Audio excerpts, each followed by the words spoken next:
കേറിയിരുന്നു. ഇനി എന്താ ചെയ്യണ്ടേ? ചാവി ഓണാക്കി. ഹലോ പറയടാ. എന്തൊക്കെയാ മതിയോ? ചാവി ഓണാക്കി. അടുത്തത് പറ. ബ്രേക്ക് പിടിച്ച് ഇത് നിൽക്കും. ബ്രേക്ക് പിടിച്ച് ഇത് നിൽക്കും. സ്റ്റാർട്ടായി. ഇനി എന്താ ചെയ്യണ്ടേ? ഹലോ ഞാൻ അവിടെ ഗ്രൗണ്ടില് തന്നെ വണ്ടി ഓടിക്കാൻ വേണ്ടി വന്നു.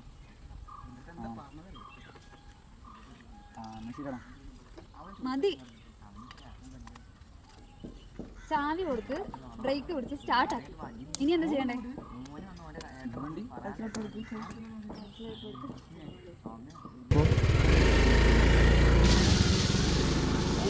ബ്രേക്ക് പിടിക്കാന്ന് എങ്ങനെയാ പറഞ്ഞു കൊടുത്തില്ലല്ലോ.